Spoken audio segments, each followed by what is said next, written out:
నవీన్ యాదవ్ ఇంటి దగ్గర సిచ్యువేషన్ ను మా ప్రతినిధి హేమ వివరిస్తారు. Back to you Hema. అక్కడ పరిస్థితి ఎలా ఉంది? అండ్ ఇటు నవీన్ యాదవ్ తన పేరెంట్స్ ను కలిసిన అనంతరం కూడా సీఎం రేవంత్ రెడ్డిని కలిసే అవకాశం కనిపిస్తోంది. ఏ టైం కి ఆయన సీఎం తో భేటీ అవబోతున్నారు? అప్డేట్స్ ఏంటి?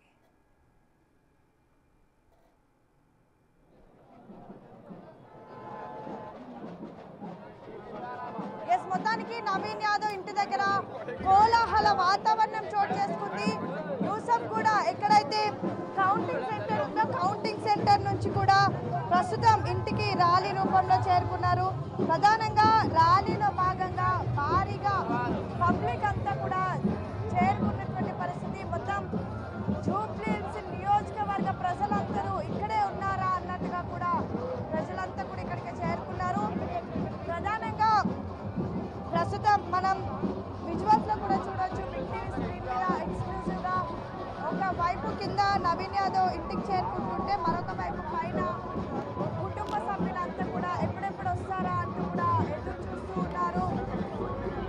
ఎన్నో ఏళ్ల నుంచి కృషి చేస్తున్నాము, ఎన్నో ఏళ్ల కష్టానికి తగ్గ ఫలితం ఈరోజు వచ్చింది అంటూ కూడా ఇప్పటికే ఫ్యామిలీ మొత్తం కూడా బిగ్ టీవీతో షేర్ చేసుకున్నటువంటి ఇంటర్వ్యూ కూడా కాసేపటి క్రితం మనం చూసాము. ప్రధానంగా నవీన్ యాదవ్ హై మెజారిటీతో 25,000 మెజారిటీతో కూడా ప్రస్తుతం ఆయన గెలిచినటువంటి పరిస్థితి. మొదటి నుంచి మెజారిటీ విషయంలో అనేక అంచనాలు ఉన్నప్పటికీ కూడా సర్దార్ అన్ని అంచనాలు దాటి విజయ జెండా అయితే ఈరోజు నవీన్ యాదవ్ ఎగరవేసినటువంటి పరిస్థితి. ఒక్కసారి జూబ్లీహిల్స్ చెక్ పోస్ట్ దగ్గర పరిస్థితి చూడొచ్చు. Actually counting centre, Naveen Yadav ఇల్లు, పార్టీ కార్యాలయం 3 కూడా ఒకే దగ్గర ఉండడంతో పోలీసులు భారీ బందోబస్తుని ఏర్పాటు చేశారు. ఎటువంటి అవాంఛనీయ సంఘటనలు జరగకుండా కూడా చూసుకున్నారు. కానీ ఒక్కసారిగా అవుట్ ఆఫ్ ద కంట్రోల్ అయిపోయి పబ్లిక్ పెద్ద ఎత్తున వచ్చేశారు. అయితే నవీన్ యాదవ్ బీసీ సామాజిక వర్గంలో యాదవ్ కమ్యూనిటీకి సంబంధించినటువంటి నాయకుడు. సో ఈ నేపథ్యంలో ఏదైతే యాదవులకు సంకేతంగా సదర్లో వాడేటటువంటి దున్నపోతులు ఉంటాయో వాటిని కూడా ప్రస్తుతం ఇక్కడికి తీసుకొని వచ్చారు.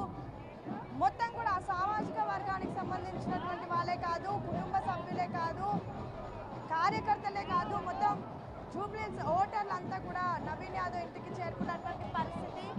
మొత్తం కూడా రోడ్ షో మొత్తం కూడా అభివాదం చేసుకుంటూ వచ్చారు. ప్రతి ఒక్కరిని కూడా కలుసుకుంటూ వచ్చారు. ప్రతి ఒక్కరు కూడా వచ్చి అభినందనలు తెలుపుతూ ఉన్నారు. ప్రధానంగా జూబ్లీహిల్స్ నియోజకవర్గంలో ఉప ఎన్నికలు అనివార్యం అయ్యాయి అన్న క్షణం నుంచి కూడా నవీన్ యాదవ్ అభ్యర్థి అంటూ కూడా పెద్ద ఎత్తున జూబ్లీహిల్స్ స్థానికులంతా కూడా ఎప్పటికప్పుడు భావిస్తూ వచ్చారు.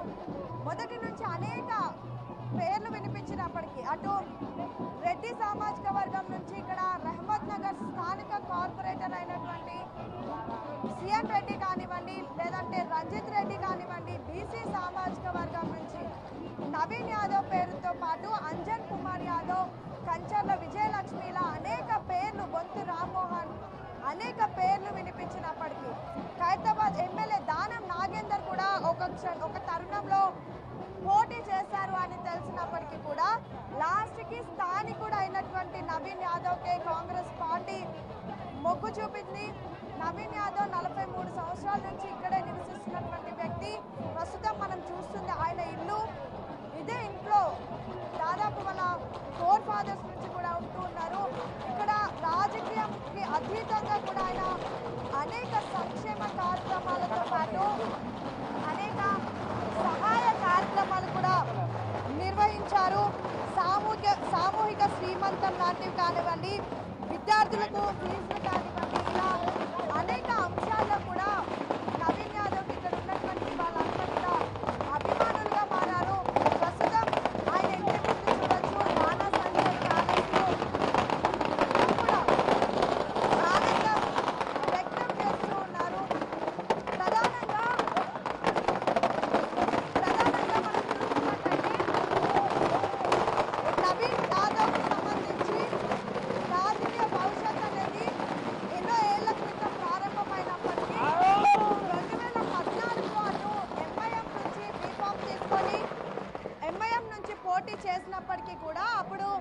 కేవలం 9,000 ఓట్లు మాత్రమే పోలయ్యాయి.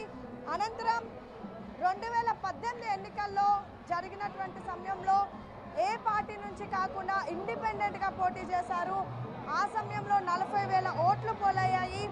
2023లో కూడా తను ఎన్నికల్లో పోటీ చేయాలి అంటూ నామినేషన్ దాఖలు చేసినప్పటికీ అప్పుడు ముఖ్యమంత్రి రేవంత్ రెడ్డి ఆదేశాల మేరకు నామినేషన్ వెనక్కి తీసుకున్నారు. అనంతరం అప్పుడు ఇక్కడ పోటీ చేసినటువంటి అజరుద్దీన్కి కూడా సపోర్టివ్గా పనిచేసినారు. దాని తర్వాత ఇక్కడ అజరుద్దీన్ కాకుండా మాగంటి గోపీనాథ్ గెలిచారు. దాని తర్వాత కూడా తను రాజకీయానికి అతీతంగా అనేక సంక్షేమ కార్యక్రమాలు నిర్వహించారు. అవే ఈరోజు ఆయనకి పట్టం కట్టాయి అంటూ కూడా భావిస్తున్నారు. ఒక్కసారి నవీన్ యాదవ్ ఇంటి సరౌండింగ్స్ మొత్తం కూడా చూడొచ్చు. ఏ విధంగా ఇక్కడికి కార్యకర్తలు అభిమానులు చేరుకున్నారో, వచ్చినటువంటి ప్రతి ఒక్కరు కూడా తమ సొంత ఇంటి బిడ్డ గెలిచాడు అంటూ కూడా భావిస్తున్నారు. ఉదయం నుంచి కూడా ఇక్కడ మొత్తం జూబ్లీహిల్స్ నియోజకవర్గంలో జూబ్లీహిల్స్ నియోజకవర్గంలో ఏంటి ఎట్లా చూస్తారు మీ అన్న విన్నింగ్? ఇది కంప్లీట్ గా జూబ్లీహిల్స్ ప్రజల యొక్క విజయము. ఇది సినీ కార్మికుల యొక్క కష్టాల విజయం అని చెప్పి, అలాగే స్లమ్ ఏరియాలో, ముఖ్యంగా స్లమ్ ఏరియాలో నాలాల నుంచి వచ్చే దుర్వాసనను పీలుస్తూ దినదిన గండంగా గడిపిన పేద ప్రజల విజయం అని చెప్పి తెలియజేస్తున్నాం. అలాగే వందల మంది పుడతారు, కానీ 100లో ఒక్కడే పుడతాడు, ఆ ఒక్కడే నవీన్ యాదవ్ గారు అని చెప్పి ఈరోజు తెలియజేస్తూ ఉన్నాం. అలాగే ఈ యొక్క జూబ్లీహిల్స్ నియోజకవర్గంలో ఏదైతే లైటింగ్స్ కానీ, డ్రైనేజ్ కానీ, తర్వాత రోడ్లు కానీ, ఎక్కడెక్కడైతే అసౌకర్యమైన సౌకర్యం ఉన్నాయో వాటన్నిటిని పరిష్కరించే ఏకైక నాయకుడు నవీన్ యాదవ్ గారు అని చెప్పి ఈ సందర్భంగా తెలియదు. ఇంత మెజారిటీ వస్తుందని ఎక్స్పెక్ట్ చేసి మేము మొదటి నుంచి 30,000 మెజార్టీ వస్తుందని చెప్పి మేము అనుకున్నట్టుగానే, ఆశించినట్టుగానే అదే మెజార్టీ రీచ్ అయ్యిండు. ఎందుకంటే ఈరోజు జూబ్లీహిల్స్ ప్రజలు ఖచ్చితంగా చైతన్యవంతమైనరు, ఐక్యత అయ్యిండ్రు, ఐక్యతతో పాటు జ్ఞానోదయమైన అని చెప్పి ఈ సందర్భంగా ఈ గెలుపు జూబ్లీహిల్స్ ప్రజలకే కాదు, తెలంగాణ రాష్ట్ర ప్రజలకు కూడా మలుపని చెప్పి తెలియజేస్తా ఉన్నాం. అలాగే సో మొత్తానికి అభిమానులంతా కూడా ఖచ్చితంగా అభివృద్ధి చేస్తారు అంటూ కూడా భావిస్తూ ఉన్నారు. జూబ్లీహిల్స్ నియోజకవర్గ ప్రజలంతా కూడా స్థానికుడు, మోరవర్ ప్రస్తుతం రాష్ట్రంలో కాంగ్రెస్ పార్టీ అధికారంలో ఉంది కాబట్టి తమ ఎమ్మెల్యే కూడా పార్టీకి సంబంధించినటువంటి ఎమ్మెల్యే అయితే ఖచ్చితంగా మరింత అభివృద్ధి చెందుతుంది అంటూ కూడా భావిస్తున్నటువంటి పరిస్థితి సర్తాజ్. ఇక ఉదయం నుంచి కూడా అటు మొదటి రౌండ్ అంటే మొదటిగా ఏవైతే ఓట్ల లెక్కింపు ప్రారంభమైనప్పటి నుంచి మొదటిగా బీఆర్ఎస్కి అండ్ కాంగ్రెస్కి నెక్ టు నెక్ అన్నట్టుగానే వచ్చింది రిజల్ట్ అనేది. కానీ అనంతరం ఆ రౌండ్లో కేవలం 45 ఓట్లు మాత్రమే ఆధిక్యంలో కాంగ్రెస్ ఉండింది. కానీ అందరూ ఒక్కసారిగా భావించింది ఏంటంటే నెక్ టు నెక్ ఉంటుందేమో 10 రౌండ్లు. నిజంగా మొదటి నుంచి అంటున్నట్టుగా పబ్లిక్ ఏమైనా బీఆర్ఎస్ వైపు ఉన్నారేమో, సెంటిమెంట్ సీట్ ఒకటి, మరొక వైపు ఇది ఒక కంచుకోట లాంటిది బీఆర్ఎస్ పార్టీకి. మోరవర్ మొదటి నుంచి బీఆర్ఎస్ చెప్తున్నట్టుగా రాష్ట్రంలో నిజంగా ప్రజల్లో వ్యతిరేకత ఉందా అనేది మాత్రం ఆ ఒక్క రౌండ్ లో ఎన్నో అనుమానాలు వచ్చినప్పటికీ రౌండ్ 2 నుంచి కూడా నవీన్ యాదవ్ ఒక్కొక్క విధంగా కూడా ముందుకు వెళ్తూ వచ్చారు.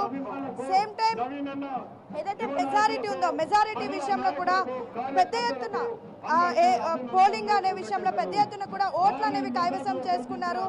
సో మొత్తానికైతే నవీన్ యాదవ్ అభిమానులు, కార్యకర్తలు, మొత్తం కాంగ్రెస్ పార్టీ శ్రేణులతో నవీన్ యాదవ్ ఇంటి వద్ద మొత్తం సందడి వాతావరణం నెలకొంది.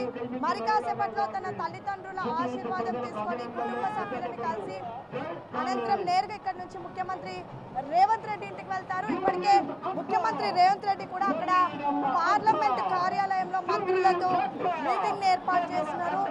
సో ఈ మీటింగ్ తర్వాత నవీన్ యాదవ్ని కలిసి 4 గంటలకి ముఖ్యమంత్రి రేవంత్ రెడ్డి మీడియాని కూడా అడ్రస్ చేయనున్నారు. సో చూడాలి. మొత్తానికైతే జూబ్లీహిల్స్ ప్రతిష్టాత్మకంగా మారినటువంటి ఎన్నికల్లో 3 పార్టీలు కూడా తామే గెలవాలి అంటూ భావించింది. కేంద్రంలో అధికారంలో ఉన్నటువంటి బీజేపీ ఖచ్చితంగా తాము గెలవాలని భావించారు. రాష్ట్రంలో అధికారంలో ఉన్నటువంటి కాంగ్రెస్ పార్టీ ఎలా అయినా సరే జూబ్లీహిల్స్ కైవసం చేసుకోవాలంటూ భావించారు. సిట్టింగ్ సీట్ అయినటువంటి బీఆర్ఎస్ పార్టీ 4వ సారి కూడా తామే గెలవాలని భావించినప్పటికీ కూడా కాంగ్రెస్ శ్రేణులు చెప్తున్నట్టుగా అభివృద్ధికే జూబ్లీహిల్స్ ప్రజలు పట్టం కట్టారనే చెప్పుకోవచ్చు. Sartaj. Exactly Hema, thank you.